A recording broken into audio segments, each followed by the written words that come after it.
ફરી એકવાર કડોદરા પોલીસ પોતાની સતર્કતા સાબિત કરી। 1 વર્ષીય માસૂમ બાળકીના અપહરણ બાદ આરોપીઓ રાજ્ય બહાર ભાગી રહ્યા હતા, પરંતુ સુરત ગ્રામ્ય પોલીસની ઝડપી કાર્યવાહીથી બાળકી સહી સલામત રીતે પરિવારને પરત સોંપાઈ છે। ગત તારીખ 16/12/2025ના રોજ સાંજે પલસાણા તાલુકાના તાતીથૈયા ગામે આવેલ ઓમ સાંઈ બિલ્ડિંગમાંથી ફરિયાદીની 1 વર્ષની સગીર દીકરીનું અપહરણ બિલ્ડિંગમાં રહેતા દંપતી દ્વારા કરવામાં આવ્યું હતું। આ ઘટનાની જાણ થતાં જ કડોદરા પોલીસે તાત્કાલિક ગુનો નોંધ્યો અને તપાસને સર્વોચ્ચ પ્રાથમિકતા આપી હતી। કડોદરા જીઆઈડીસી પોલીસે અલગ અલગ ટીમો બનાવી તપાસ શરૂ કરી હતી। સીસીટીવી ફૂટેજમાં આરોપી દંપતી બાળકીને લઈ ઓટો રિક્ષામાં સુરત તરફ જતા દેખાયા હતા। ટેકનિકલ અને હ્યુમન ઇન્ટેલિજન્સના આધારે આરોપીઓ બિહાર તરફ પલાયન કર્યાની માહિતી મળતા સુરત અને ઉધના રેલવે તથા બસ સ્ટેશનો પર સર્ચ ઓપરેશન હાથ ધરાયું હતું। અંતે બિહાર રાજ્યમાંથી આરોપી દંપતીને ઝડપી પાડી કડોદરા પોલીસે 1 વર્ષની માસૂમ બાળકીને સહી સલામત રીતે મુક્ત કરાવી ફરિયાદીને પરત સોંપી છે।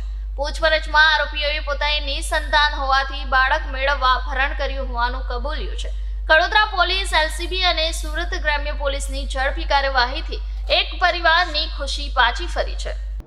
ગઈ તારીખ 16/12/25ના રોજ કડોદરા પોલીસ સ્ટેશનના તાતીથિયા વિસ્તારમાંથી એક ફરિયાદી બેને આવીને ફરિયાદ આપેલ કે તેમની 1 વર્ષની બાળકી ને તેમના બિલ્ડિંગમાં જ રહેતા જે આ કામના આરોપી છે કુંદનપુરી રામદેશપુરી તથા તેમની પત્ની મોની દેવી કુંદનપુરી, આ બંને જણા સાંજે એમના ઘરે આવે અને ઘરે આવીને ફરિયાદીને કીધું કે અમે બજારમાં જઈએ છીએ તો તમારી દીકરીને બી જોડે બજારમાં ફરવા લઈ જઈએ। જેના આધારે ફરિયાદીની દીકરી ફરિયાદી જે છે એ આરોપીને ઓળખતા હોય, જેથી પોતાની દીકરીને એમને સોંપેલ કે ફરાઈને પાછા લઈ આવશે। પરંતુ ત્યારબાદ 2-3 કલાક સુધી જે આરોપી છે એ ફરિયાદીની દીકરીને પરત લઈને ન આવતા અને પોતે બી પરત ન આવતા જે આ બેન છે એમને થોડી શંકા ગયેલ અને એમણે તરત આ બનાવની જાણ પોતાના પતિને કરેલ, જેથી એમના પતિ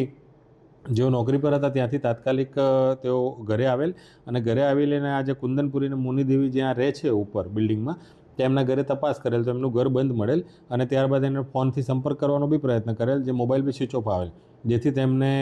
આ જે બનાવ છે એમને ખ્યાલ આવ્યો કે આ અમારી દીકરીનું કદાચ આ અપહરણ કરીને લઈ ગયા છે એવું એમને ધ્યાન આવતા તાત્કાલિક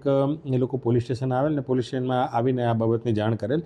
જેથી પોલીસે તાત્કાલિક તેમની વાત સાંભળીને અને તાત્કાલિક કડોદરા પોલીસ સ્ટેશનમાં આ બાબતનો ગુનો દાખલ કરવામાં આવેલ અને ગુનો દાખલ કર્યા બાદ જે આ ગુનાની ગંભીરતાને ધ્યાનમાં રાખીને સુરત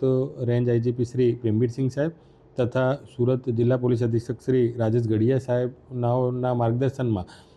એલસીબી, એસઓજી પેરોલ અને લોકલ પોલીસની અલગ અલગ ટીમો બનાવવામાં આવેલ અને તાત્કાલિક આ ગુનો જે છે એને ડિટેક્ટ કરવાનો સાહેબ તરફથી સૂચના મળેલ, જે આધારે આ ટીમો આ ગુનો ડિટેક્ટ કરવામાં ટેકનિકલ અને હ્યુમન સોર્સિસના આધારે તપાસ ચાલુ કરેલ, જેમાં ટેકનિકલ સોર્સથી જાણવા મળેલ કે આ જે આરોપીઓ છે કુંદનપુરી અને મોની દેવી આ લોકો આ દીકરીને લઈને અને સુરત તાતીથિયાથી સુરત સિટી બાજુ ગયા છે, જે બાબતે સુરત સિટી તરફ જઈને તપાસ કરવામાં આવેલ, ત્યાંના સીસીટીવીને બધી તપાસ કરવામાં આવેલ। એ અંતર્ગત હ્યુમન સોર્સિસથી બી એવી માહિતી મળેલ કે જે આરોપીઓ છે એ લોકો મૂળ બિહારના વતની હતા અને બિહાર જવાનું કહેતા હતા, જેના આધારે તાત્કાલિક એક ટીમ બિહાર ખાતે તપાસમાં મોકલવામાં આવેલ અને તપાસ ચાલુ હતી એ દરમિયાન બિહારમાં જે ટીમ પહોંચી અને એણે હ્યુમન સોર્સિસના આધારે તપાસ કરવા તો જાણવા મળેલ કે જે આરોપીઓ છે એ પોતાના વતનમાં પોતાના ગામમાં આવી ગયેલ છે અને તેમની સાથે એક નાની બાળકી બી છે, જેની માહિતી મળતા તાત્કાલિક કડોદરા પોલીસે ત્યાંની લોકલ પોલીસનો સંપર્ક કરેલ અને લોકલ પોલીસની મદદથી આ જે આરોપીઓ છે એમના ઘરે રેડ કરીને અને આ જે અપહૃત બાળકી છે તેમને આ આરોપીઓના જંગલમાંથી સહી સલામત રીતે છોડાવેલ અને છોડાવીને તાત્કાલિક કડોદરા પોલીસ સ્ટેશન ખાતે લઈ આવેલ। पहले से सर इन लोगों के पास बच्चा था या नहीं था आरोपी के पास? આ જો આરોપી છે કુંદનપુરી મોની દેવી એ લોકોના લગ્નને 6-7 વર્ષનો સમયગાળો થઈ ગયો છે અને તેમને છોકરો નથી, એટલે છોકરો નથી એની લાલચમાં જ આજે બાજુવાળા જે એમના રહેતા હતા ફરિયાદીબેન એમનું આ દીકરીને એ લોકો અપહરણ કરીને લઈ ગયા।